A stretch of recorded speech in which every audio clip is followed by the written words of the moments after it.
My lecture today is called Elvis Presley was no racist. Because one of the things I want to clear up, Kenny, and that is, what's my boy? My boy was Chucky D. Now, in 1989, Kenny, a cultural revolution happened in America. Right. And that was Chucky D. And you remember Chucky D, what group Chucky D had? Chucky D, Public Enemy? Public Enemy. Public Enemy had this song, and they called Elvis a racist. Yeah, yeah, right. They Fight said, the power. now this is what he said. He said the song was called Fight the Power. He said Elvis was a hero to most, but he never meant ass to me. Straight up. That sucker was simple, plain. Elvis Aaron Presley was a racist. Now, me as a brother, Anthony F. Elmore, you'll see a picture of me and Chucky D. Chucky came to Isaac Funeral, I took a picture with Chucky D. Now, even though Chucky said Elvis was a racist in 1989, I got to straighten something else out, Kenny. Elvis wasn't no racist. Elvis Presley was not a racist. However, Elvis Presley was a man of his time.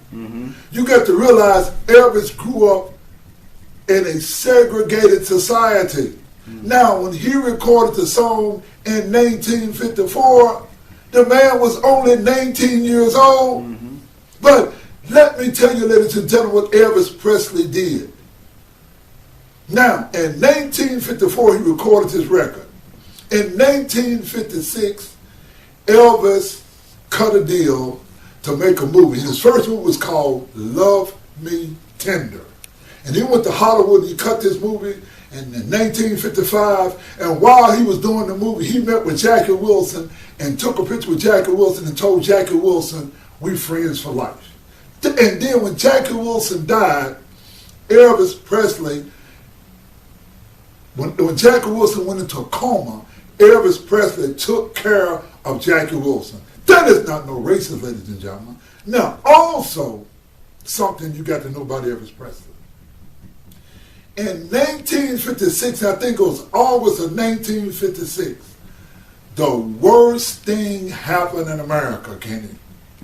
There was a young man who went down to Money, Mississippi, came from Chicago. I think he's like 13, 14-year-old boy. Till. His name was Emmett Till.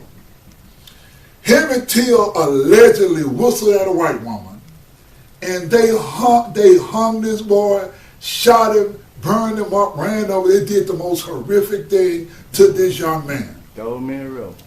Now, what Elvis Presley did in 1956, that Elvis Presley went to the fairgrounds with black people on a Wednesday because you could not go to the fair, but on one day a week, that's the only time they let blacks go to the fair.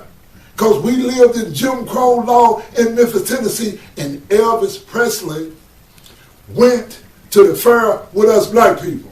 Now, in 1955, Kenny, and in 1956 and 57, do you know that Elvis Presley was at the WDIA Good Review?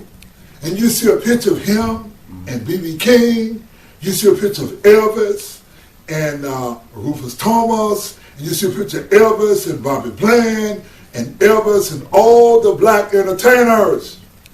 Now, ladies and gentlemen, let's talk about phenomenon. Let's talk about cause and effect. Once upon a time, Elvis was beloved in the black community. But something happened, ladies and gentlemen. Something happened. A marketing strategy was done because in order to sell Elvis Presley to white America, they had to physically break Elvis away from black people. Did you know that, Kennedy? Well, this would happen. His manager, Colonel Parker, was the consummate promoter. And what Colonel Parker did, Colonel Parker put out a rumor. And the rumor said that, now, the say was this: all a nigga can do for me, they said Elvis said this, all a nigga can do for me is buy my record and shine my shoes. And boy, black folk got upset with Elvis Presley. They wanted nothing to do with Elvis Presley. Yeah. But boy, the white racists embraced Elvis. But you know what, Kenny? They interviewed, Jet Magazine and the black newspaper came and interviewed Elvis Presley. Right. And you know Elvis told them? What's it? Elvis said, anybody that knows me, that know I wouldn't say a thing like that. That's what Elvis Presley said. So Elvis didn't say it, but what happened was there was no more relationship and love between the black community and Elvis. And Elvis moved on and became one of the greatest entertainers in the world.